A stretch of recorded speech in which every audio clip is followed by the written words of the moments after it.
Premo ato adishima mememu nyina akwaba eyo memu ne amano ne nsem ne bre aso eno ene aboabo no sekasebo a awie mede esomo this way chocolate drink de ohia ensu hie koko papa ene ede aye Afia special ice mineral water ensu a ede ne ede kakasebo ewodwa so ba bia befa bia onsa ebetumi akabe special drinks flavors bebre ginger malt cola strawberry ede papa de utino enuaba nkasa anunsuo enmekwe ebomichidom don hwebako entem yesomo se premtubreka sebo ewo UTV Ship House Abeka Junction enkran na ensema wo ba betie ne ebi enie yade mo beko dome faase yenya ne ntie se corona dane amanfon so ensama pom kranfa no ye beko ne akohwe se san na eniema site ewo ho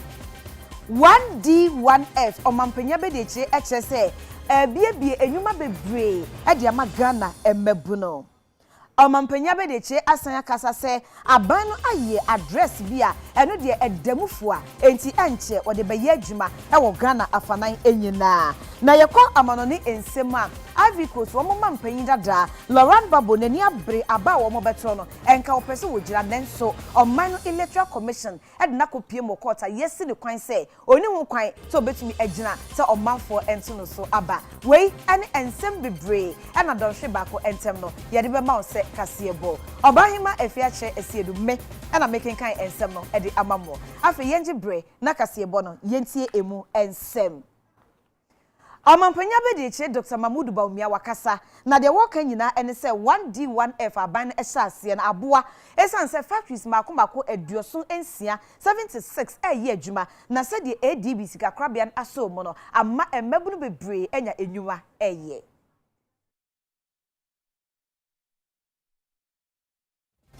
program, as you know. Some have said more backward. It doesn't cover one district, one factory. Really. Well, the one district, one factory, as you know, Honorable Alan Chairman always says that you don't build a factory overnight. It takes time, and we have done a lot right now under the one district, one factory. 76 factories are operational under that scheme. Of this, 28 of them are new factories that have been set up, factories like the Casaropa and Comfy Juice and all of that. Those are factories that are new, that have been set up. There are others, which are about 48 of them, which are also being, which are existing companies that have been supported to do 1D1F because of their need for higher capital. Some have said you therefore cannot call them as 1D1F because any government there, any abino ne yama or mine, and you'll be private business and I would do seek acquisition. Business no ebegua, and then you've gone in to help it survive. It is part of a program. But the important thing is to be able to distinguish between what was already existing that you have supported and what is new. That is just transparency. So the data will allow you to distinguish that. So it's important that we report what is happening. And there are so much more that is happening. ADB supporting 58 youth enabled factories in terms of processing and so on. So there's a lot that is going on in the 1D1F area. And I think that as you go through to the next term, we will see a lot more of these which are in the pipeline come to fruition. Omampanya be de cheguso a ekasa e okokoko dimedie so ebra chairman general Kwame Sefakan eti adwam no en wo ka se eba na address systems a abane de fofo kra aba emunu soko na enche wo de bebobo eden bia ho ama ayejuma na hwie be November bosumi mu e wo Afia emudie na address be se 4 million aye krado a wo de eba be ye ejuma. Digital address system. Again, it solves a major problem, and because of the use of the digital addresses, everywhere in Ghana now has a digital address. So see, we are working with the Land Use and Spatial Planning Authority. They've generated over 4 million unique addresses, and by November, every property in Ghana will have a unique address. By November this year? Yes, and then we will begin next month, the 4 million that have been generated, the plates, the number plates, they will start printing them and we'll start affixing them to those houses that have been generated. But by November, they would have done every place. And also, there are certain streets that have not got names. They are also they are naming them, and we're putting them to the MMDCs to confirm and all of that. But you're going to have a completely working national property addressing system. Unique, what we've decided that we need to go for unique addresses for each house or each property. And that is what is going to be done. The street name, the street number, and then the house number and the digital address. That's what is going to be on the plate for every household. And they're starting with the printing of the 4 million now, and then we'll continue. But by November, we'll have all of this done, and it will just be left with the printing, which we'll do. So we've done the digital address system, and this is something we've not had since independence, and digitization has allowed us to do so. So where we, e-commerce, and one who say Ghana Post, they have revived. Because now you can deliver letters to houses with just the Ghana Post GPS address. No more we've revived Ghana Post. Yet why Yankasi Bono eso ne yako atoe mantam emo. Amane boy if you eto dra and say second high court. Woman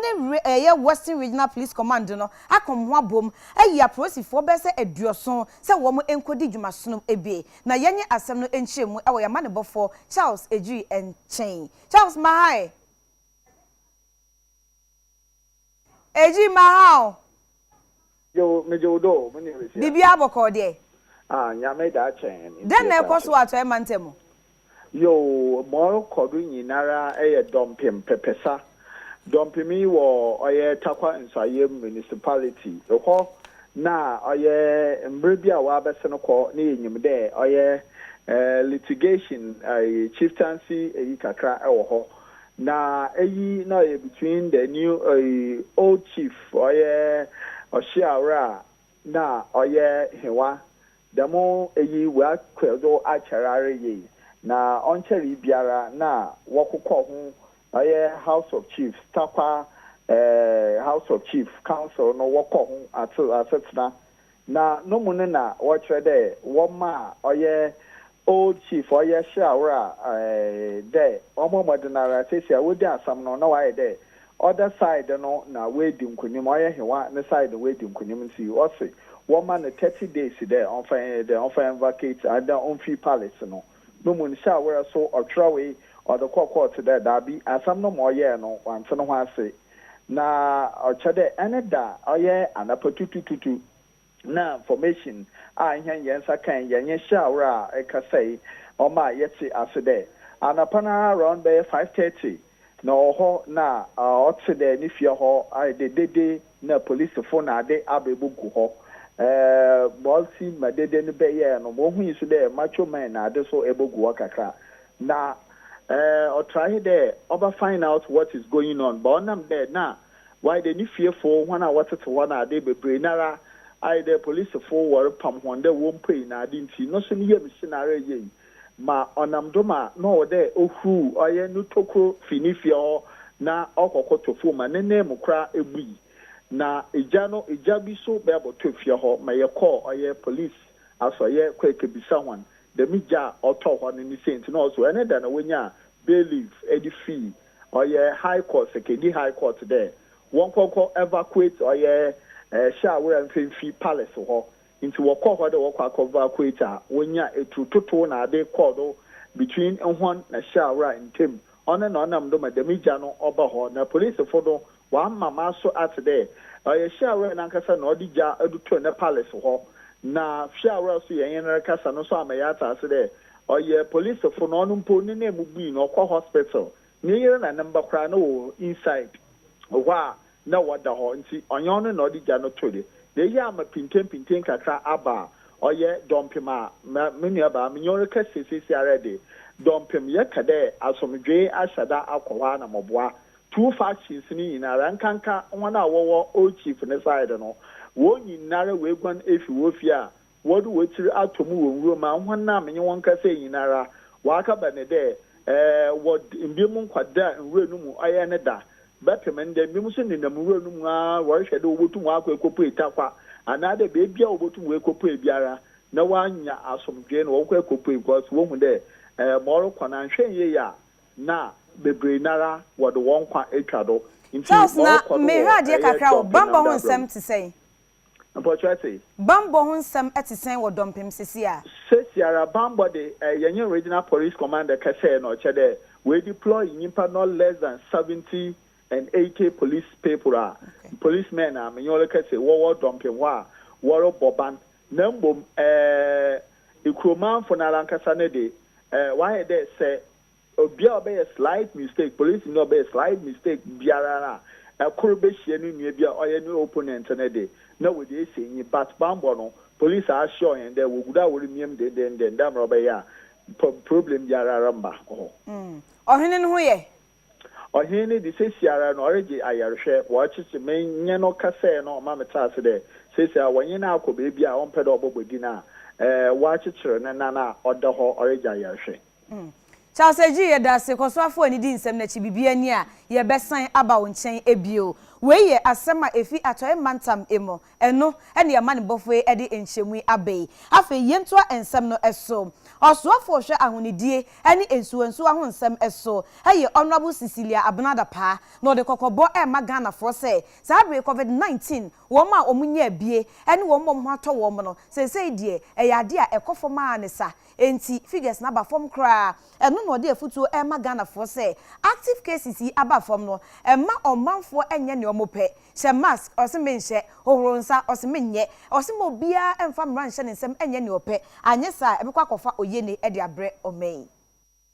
Ghana for your free home se coronavirus ho no ho se se yen horo yen sabio na face nose mask no yen hye ye bode mu bra bia ye pe enam so mane di hu ni sura beto mpanifo so we enti ena wo so afo hwe ahonidie ni suensu aso onimanyamfo Cecilia brother pa e de kokobo ama Ghana for se nya hwe san se coronavirus ne enkoye kra enti ye mo ye ho ban wode futu we se ema Ghana for ebra UNICEF and World Vision for ade niema komo mu se ye mfanku enti coronavirus no ye hu ade fefe ya ya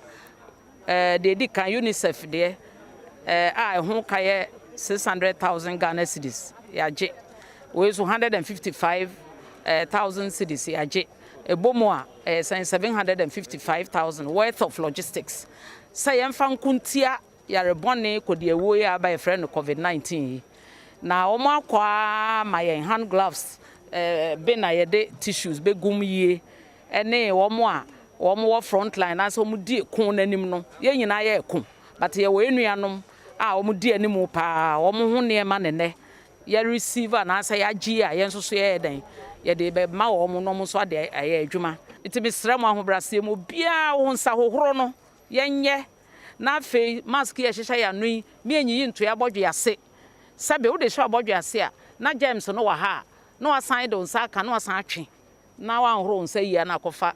asema abro ntitam be en share mask ni sei ye fa nkata ye hwene Country Director Edema UNICEF and Namusini Edema World Vision Omoni UTV Ekasai. We have been as UNICEF very happy to hand over the past few months quite a lot of supplies and equipment, whether personal protective equipment or hand washing, disinfection equipment.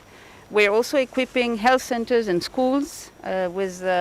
wash facilities. We are pleased, as we discussed in your office a few minutes ago, to see the increasing number of people who are washing hands with soap.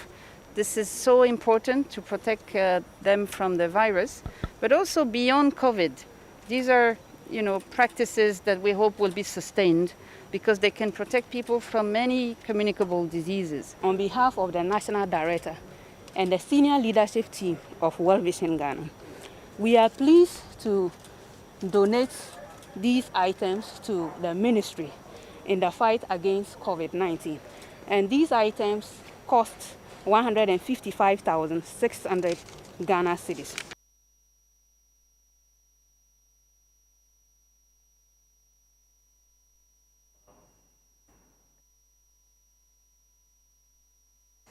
enra wo sama efi dome fase ebeto dwa se asojafo bi yesiba mo ama kro no se de ani adane abutu no enne yama ne bofo akosua sapon akopiem ewo ho a ye hwe se de ensem esiti ebra yenya ne ntie se asrafo na gi kro no aboso ama wadane nsamampo ma ne sa no eno ene ye kone ani akosua atwetwe ho enkombo akosua sapon otime nka so mame abusuafo yamamakwa eba fase na fase se de edi kan ko kronim ebo mo amane kire mo sexy se kronim nyina abo nyanya no yaba be piem o site na asem na nkasa esi eso no minim se emonim sem dada se asojafo mienu eba fase dome fase ema wo mo eba ye asase ho mansonti asojafo ya bo wo mo aprepra wo mo a na ani hwe no edin papapa na abra be piem wo asase isu no hwi ni ha asojafo ni ha obia eni ase ade a yehu e wa ha se ya pe eye kai a ye ni hwe kai ena na asojafo no etimu a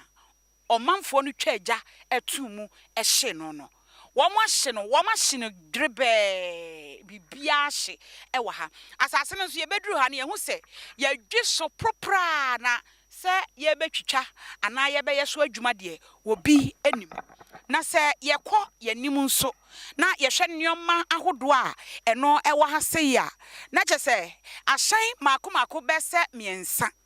ena eno nso wo mo atwa agya etumuo sa ahyan no miensa nyina a ye kan wo hwe nneoma ahodo atwa ho ahia na ekame ayese eye omanfo bi anase nipa bi ena abeba omo sesen ewa ha gallons wa ha afei omo hyeda abotent enso ana womo ete asa womo te ase a womo edi dwuma ahodo afei yehunu generator ahye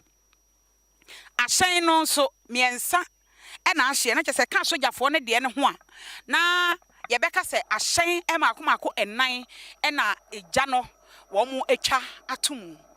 enti no afei wo hwa gallons bebregu ha drinks generator ena face so ye hwen so a cement na nka omude eba be ya adwuma minima adwuma kra na nka omude be ya de nanso hu se cement ne blocks cement ne nyina wo mo ahwe asai no wo matututu wo matuetue no ama no agu sese asai no ena afeso so ayi mse na omo da ha enti hu se mosquito net e wa ha sanso ena yehunu net afe sapo ene semna nse nkrofo no mo etete ha se ya wo mo ebo brankasa e wa ha ana ebeka se wo mo ehwe asasi so afa nnuane ahodo enyadoa emako entosi enchanse a ye de noa aduane nso eno so ebi e wa ha banchi aye hata eno nso bi wa ha chese nneoma ahodo bebre na wo mo eye wa ha se enti yenim se fase dome fase ene ehun sensam ene de koso de abusua abra ebedru ha se de na omusi eka se asojafo no e wa asase no so omo boban no ye bedru ha se no enye saa ene tie asam ne de asi awie asojafo ane ese wo mo agi kroyi aboso agi asase na aboso no ye bedru ha se no enya de a yehu soja ni ba kumpo e wa ha na mom kroni mu de emu abonyanya obia ni ho eyenkwala ene emrewa enkokrakra na eba akomienu bi enipa me hu wo mo ho no munru nipa aduonu ana nipa ba adunum 15 omunru de aka nyina yenkwada nkete ena wo mo ene nam ho a enokra no na ensuo ena wonom ebu ewo ho nti amane bo no eho eye dome fase a yebo asojafo ne ho ena me de asem no efiri ba akosi asapon ena me de nsem yi ebremo dome fase nsem ya ehunu ye ko ne ni chief imam wo obom Alhaji Alhassan Yusuf atwetwe enkomo Alhaji wala assalamu alaikum Alhaji mahao salamu alaikum wa alaikum assalam wa rahmatullah wa barakatuh medasi mi hu kan so ma try Alhaji wadaruma obom ti sen sabe ya ye kase ne dome fase enkofo mdwane ye no mo ba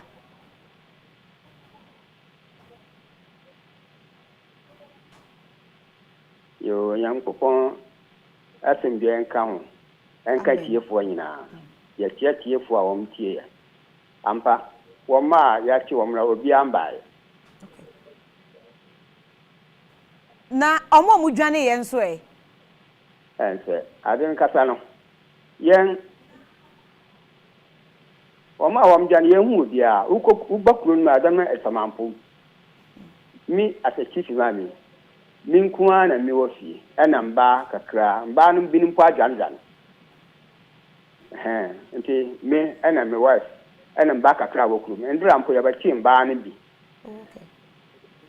Alaji, Yamma money before Baho and Ne. Abesha said the name is City, a soldier for be anyhow. And Tidia now Shama, a Bepim Sabe, or be our Johnny Biampes or Baby. And okay, say a Huabacunum. Sense Andra, and a pound machine. That's a 5 o'clock. Nay, a quarter, ye Muslim for your mosque. Okay.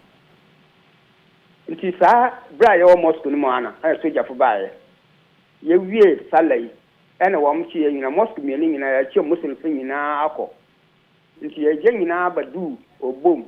And the cook room coaching Bamba branches for rooming in so we are branching with them, they are what you are quite dynam, not Danny and we are near good dynamo for share and party. If you are some man for for starting one share. Inti dom yen ni animal aye Muslim for azano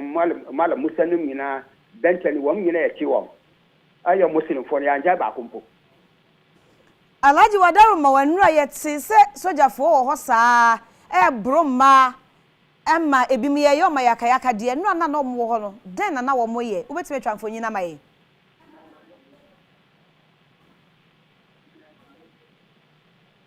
Embo amba de ndira no bra ye ko don fasa no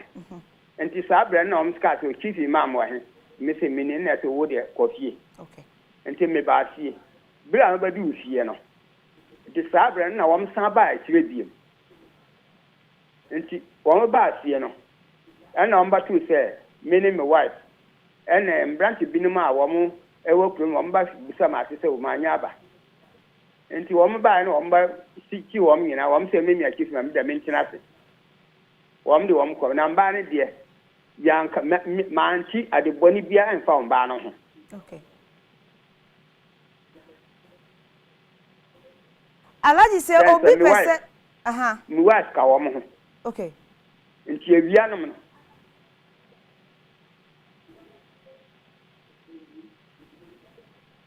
man kasa mi ko ho enti mi ko ho no na wo mtiti wia no nkwada ampa pemfo ene wo ma wo no munufo nkwada wo no nufo nyina titi wia no so Alaji meso ya na watwe nwa fi TV no kaka na ya kasa wo telephone so no beboaye ayoyo se odehie bi efidome faase watowrem fitinura abepim sabre aye kasai na omaya chief mama mo de na obeka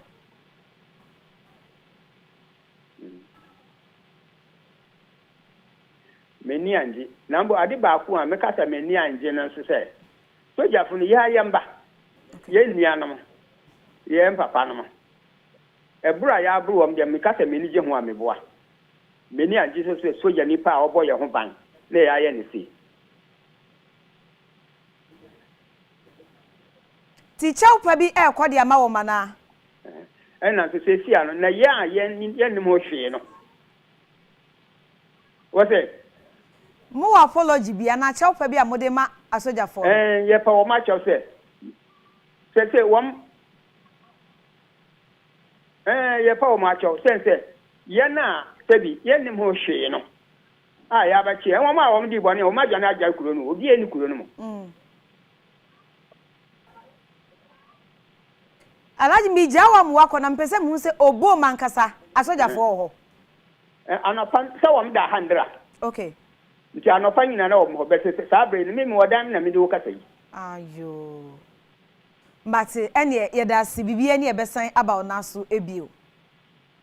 yo udase opanyina mene na ebonkomo eye Alaji Alasan Yusuf oye chief imam ewo obom enurade ekokoso na ebobo ba bepem enne no ono enna ye ne no ebo eho enkomo yetu akase ebo iso dia ye ko ensemfoforo emo na amanebo a yetu dwa ekire se aban ede nhihye bi egu akwan so se de be ya ankronkra wo mani abre na wodi dwuma no betumi ni aban aka bom na emia ekwan nyina ye mfutukwan na asese no matumi aye na eno aboa ma America edwumekuo bi te se zipline ono madi nkita ho se de be ya o betumi aye drone centers bebre na drone ni bi akosisi ho won de enuro akomia mia o makwan asese e wo nkrase no matumi enya bi edi dwuma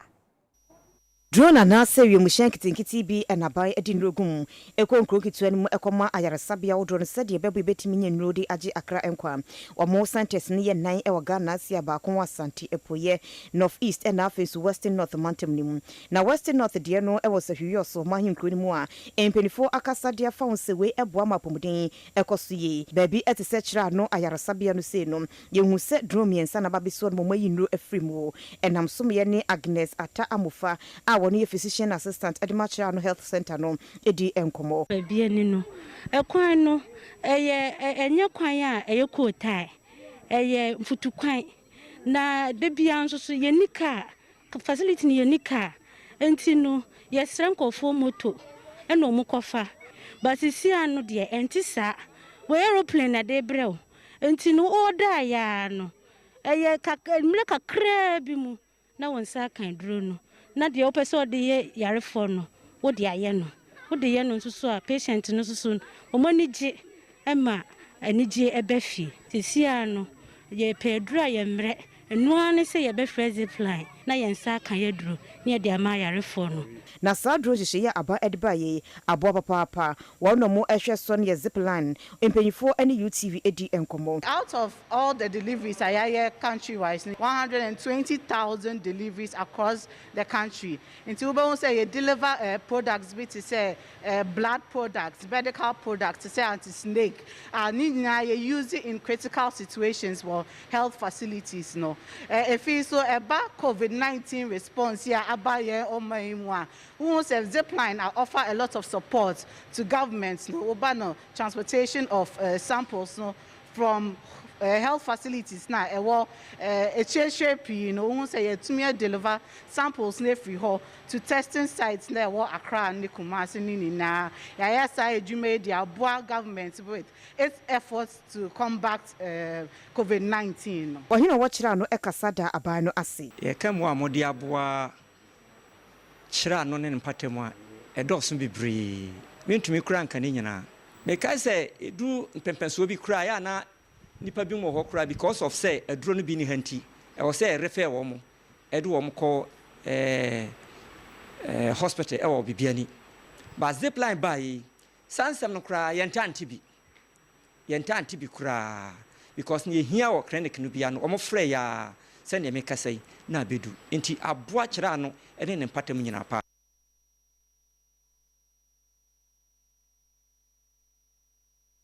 NDC for omo elembela baton pesua e wato e mantam emo ese omo tiwa omo di omo nkui omo dwen omo kwate a omampanyi na nado danko akufo ado e ka se 1D1F no eye adwuma e wo mpotam pa no wabie coconut oil industry kra no e de ama wo mo e no omo se omampanyi nko no mrebiem na de oka no enye no kre na nsamfo a ye pade de bi so omampanyi ne dey eziama nkrofo road no ye road a NDC aban His Excellency John Dramani Mahama Ozema contract ma yede ka share oye Ministry of Oil Petroleum honase de won hwe na won ma won sika na won fanya de makwan no nyame require ni yede contract na ma oye Chinese company ma Chinese company no share se de ore ye na adwuma onya oye ne mobilization mo o share na adwuma ase eti wanche mo otu ya o ma NDC ye lose power no manpanyin akufo ado na ban obey the project here ye kan ho aseme nkosede wo wie no January 2017 and they ka say o manpanyin akufo ado wa ma ekwane wetwam me yeti yan de oye Crow and Associate for reba beye oye road auditing nessa so nti obi biara oye ekwane biara onfensi wo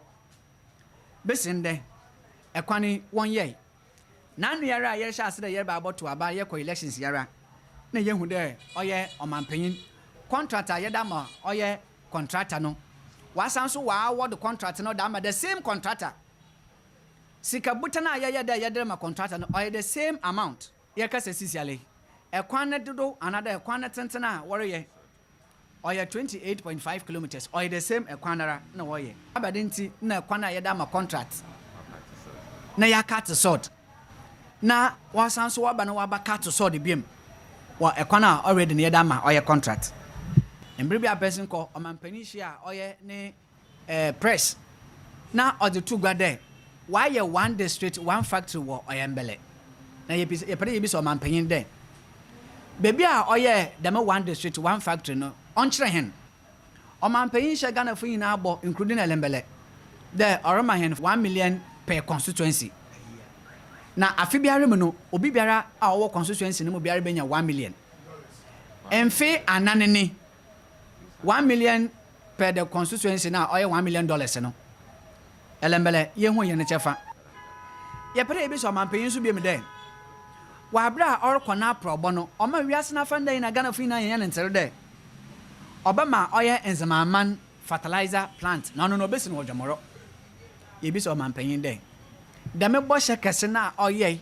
manenti hena hemfo hene na nanom nyina wo gitum na wo boje no do mo nyina wo ma obeye president no dame boshe no sisiara we nya endido ana manana or ba be yen fofra.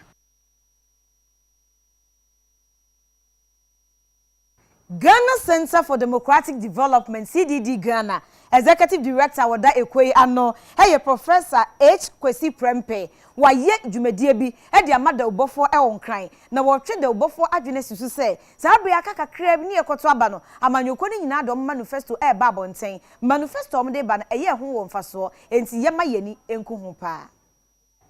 Parties now started the manifesto ba say it me evaluate questions ben ye be some analysis ben ye be problems now you identify yan CDD your compilation no can ben ye be who say bia in health no all addresses our problem and I say education and our transport and I say agriculture almost solves our problem nti no anything they invite him say mumra na yan green send ye betimi aka boom na election season campaign season yet to me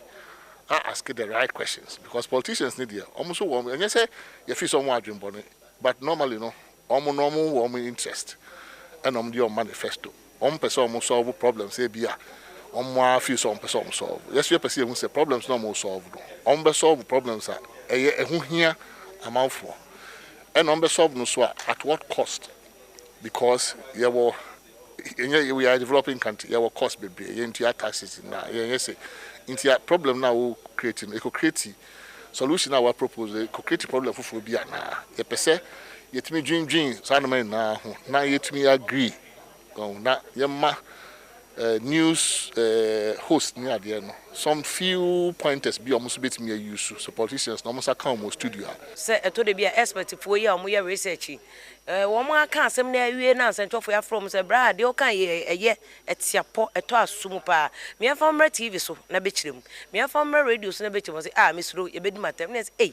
na mo mu so say ye bedi matem na ye center for na sebe ye de ye no mu ko eja no so me na ye fi eti nkopem no mu ni atem na so mo kra ma bia mo ye Professor Sumasi Dr. Sumasi musura na center for no mde be ye den nti no de Professor H Pempenom ni nuanum nyina agi atum se enya media for nko na wo se kasa wo so wo so kasa bi nti efi ne ko mo amagi atum se wo mo nyina de ba beka ho ameayo because ye hwa ni nyina obi na ka ne twi se ne krakra ne sen ne krakra ne se Ghana for se politician be gina wanim ehye oboso be ma ABCD a obetena konwa so ampa wo so ye ne mo mansa no ba betena konwa no so kwa ti se de ebusa na nado bra o ka so be free SHS sika ne free he e ka sen ne bebo enkra sen ne bekom edan be no bedam no sa na nei so obi wo opposition no promise me entwe ma nipa ne ma ye musa no question ansa no waba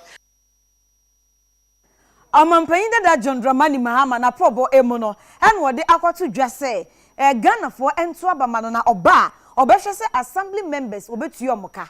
asem we ode betu edwa no en osoafo hwe mpotem amamuo ene nkwase mpunti ho nsem eso hajia Alima Mahama ede na no atomu bie en oso amampanyin da JDM we de ope point bi keke o point bi keke e na wo hwehwe ebra ye kwakoto abai na oso oka ni plane enye plane fa JDM ontumi enye. The emoluments of presiding member of a district assembly and other members of the assembly shall be determined by the district assembly and paid out of the assembly's own resources. So how will we do that? We support the district assemblies to generate resources, and they decide at their meetings, this is what we think we should give assembly members as allowances at various meetings or whatever. If they want to be monthly, they have to pay themselves from their own internally generated revenues. That is why we have put in a scheme to support them increase their internally generated revenue. And they can decide, given they do their annual action plan.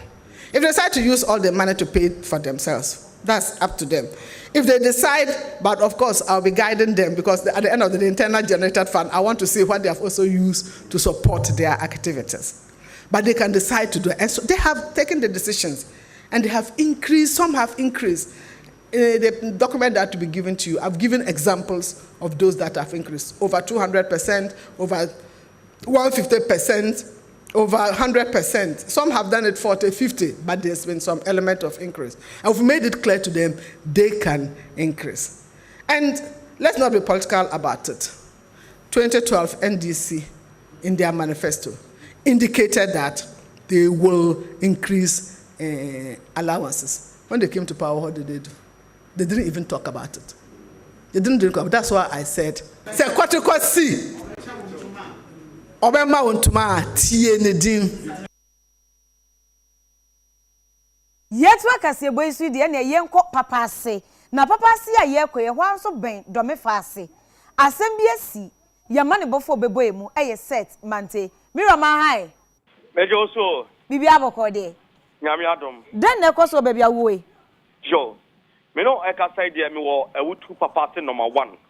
Ewutu papa ase no ene de ben ka so apa. Na eno no wo ewutu senya west mense kese mu e won finfin mantemu na ne nyina ne se ene ewutu nyina da oman ne nyina no omu edi ene eno mu pagya omkonwa ya amane ne amambre apenyo omkonwa asi ho edi ewutu awubia festival no na no ene ye se because of coronavirus ntino ebusua bia no be na amambre apagya ne nkonwa ya na amane ewo efie na oba ewutu papa no ma wan dia na te se akamya ko se ene ebusuapeni ene ne mpanimfo ene ne dom aye se omekọ ewutu papa ase akọ penya akonwa siwo ayamanya ne amambre na eno emu no ena ebusua ne fan baabi so ka se nyade a o ma kwan ene nti ebi mu ekofa landguard fo ebegu ewutu papa ase no ma wan ho ene etutotutoi na esupa na no ena kaswa division patrol team no ena eye bodwase patrol eye police fo eba mu ententem so ene na eho tension eba ho pa eno na eye bodwase district police command no obaye no ka se ne stadia sibia ne man sikọ so attention ewa ha sisi ano eye ade o sa ahimfie no omutum enti police fo na nkasa koto eye padlock ade ato ahimfie nim se ne be ya attention na ewo ho no ene landguard form wo ha nyina omuna eto moto edififri wo division police patrol team so baye me no ka say oma ka kire ebusuapeni ni say enya dia na mane ne na mamre no ebekoso eni ti say na oma from na ekoka so division police command akwa trase ahwe nti na dia me no ka say police form yenu na say ebo ban ewo eye police wo na police for na so bebo barrier ewo ekwem ho asabi o mo check kwa so bi landard for na senkrofo bi ko di to trase mi wo ho a enti no ka say dia wutu papa ase number 1 eye ene Ubia festival no make job go wi asi no amaso tension langas abe from masisi aposi for abe fa afanu mienu nyina de kwa me no ka say sia de asomnye kakra aba posi for edi akwaniaba ewo krom ha say tie de ni di akire de be si bia no mante mesewo obi apra anayachi obi obi apra ye me no ka say na to the one shot no me mama osro a the langas for the motos ni ade di akwaniaba me no ka say the obi empire me no yen cheap police for nti obi ana abusuapeni ni mpanifo na ama eye problem kaka ewa abusua ni mu no na dey say ade abefa omo a omo nyina akọ eye police divisional police command e wakasoa mama kwahwe de e wo ho a omo de yi ato yi o so omo ma beto amamre no so na nden so na oso omo yi amane ne amamre no enti bi so omo atum yi de enya de a omo kwan omo ma be yesa ade no ho so na be ya emfa basabasa bia emfa ma ahase still a police for air patrol ho police for our division police patrol team and that there because the kaso na omo keti enso ene pa de police no omo ya de omo bantem ama sisi ano oba betum ama ma de ya to yi ama sisi abotre atodem kakra ba manfo no obi apiepie fini dem koba edi akona ba obi oso okopama de we so onu aduane to nyina say de but na no pa ne de na tension e wo ho pa settlement e be ma mo ene adwuma yo yamma ne bofo settlement ono na yete ne nkan yanko ensemfofo emoi osofo be de akira wo hwe tertiary education eso eye professor Kwadwo Yanka na sabri amane boy to dwa ene say Ghana teacher prize dwumadi a wonam so ede bebo achechefo bi abaso wo afi emu no 2020 edition wadanadi awapa hontoma asemte da so ene say ochechire ni oye kandini wo bro ha wo no enhumasua fam de ebra Ghana mampanyi eye no say yebetimi abodwa na emum ne yenhwe ne mu ye ho ban no ntini penifo say afi achechefo abaso bodi dwumadi ne ebeba so enipa be aduonu 20 ene yabo mudi se bebo mo abaso osoafo be de chire hwe enhumasua ne fa eye suapon de obefo Kwadwo Yanka ne koda dwumadi no adi say ene okasaye so morning that I said by a short check for and saying reforms are announcing by you is a kind of teacher for professional teachers and then Sakara who are buying by a while at the professionalization of the teacher teacher no sabi we are to me project teacher and money and as a we school college of education and so was some career and social Afia teacher for dinner and now say they are lawyers can no nanka who could teacher as a one more home one day and our teacher and then media buy any other teacher for and I are professionalizing just say you see a teacher needs and a nice one or put a certificate here classroom certificate in Emon de trese ordinary naswa na kasa ultimate de photo makua ya peja wa Ghana ni ya safa na ina bitu na mani amampanyi da John Dramani Mahama na pro bomo ne bosha ubuso a ehye no o se oba okadafo a wo mo edi dwuma wo mema emra mo kwan so mbe no o de mra ebeta wachi na dwumadie ne akoso asemia ko okadafo ni ti mo mani ajepa e na okada riders association o mo Ghana eto sempa e de ma omampanyi ene na ban sei no omampanyi da John Dramani Mahama eka na ono omampanyi na nado dan kwakufu ado one na ban esesei okada na ya de be bonipa one se bia ebi o kwefma elite so okada na etimi boy man otimi de do adwuma no mutam sisters abo ba aduane ka ai so hwe ye kwan we ya ye kwan so and na request etimi boy so kwan sa anye is say do wura inside that as do we free New York no beg no tema traffic are chill why late obedu so do be about 6 and this what we are doing is we are pleading for their behalf if it's NDC that is come to power self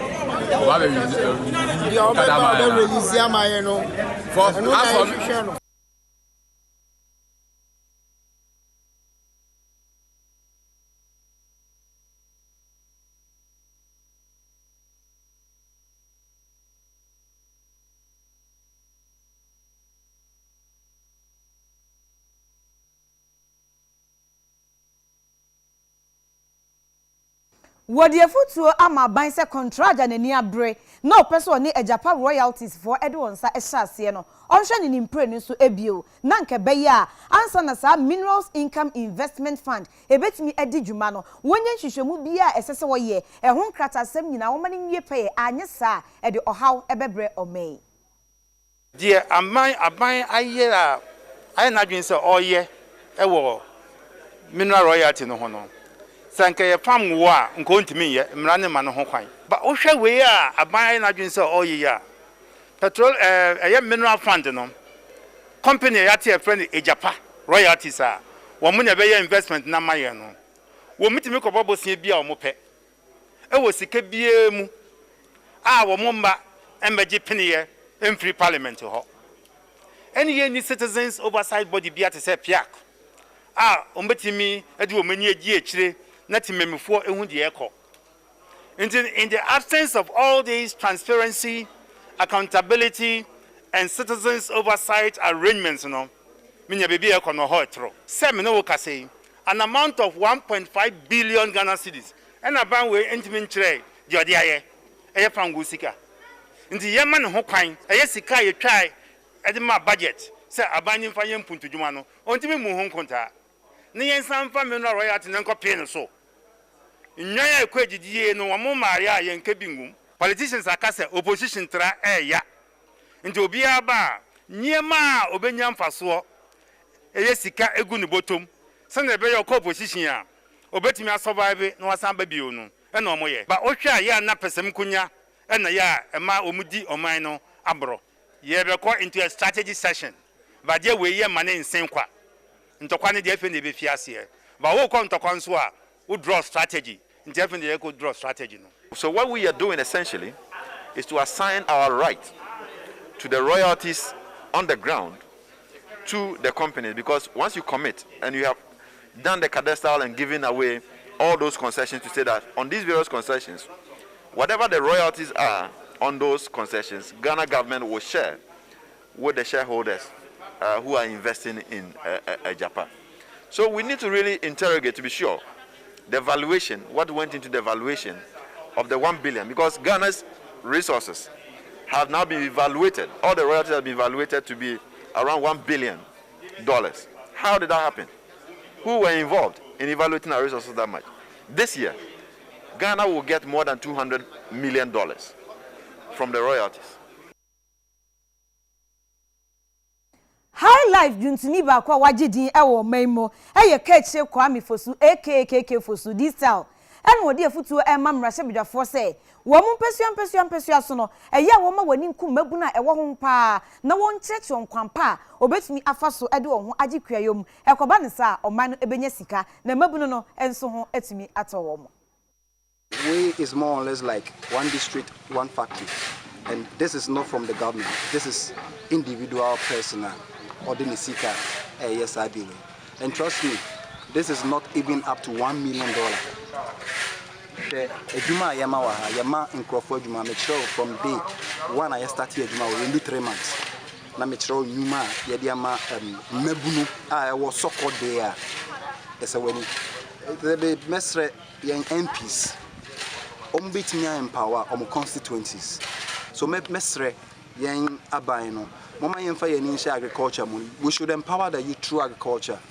And this is what KKFOSU and the World Map group is doing. Me two youth move for said they should come to agriculture and cow. We choose correct one now. When you're home for so, I'm a man for when you're home for so. You be to money there, and this is when you're for 300 workers. I'll be more. And then more of us who family idea be to see a master youth from NGO.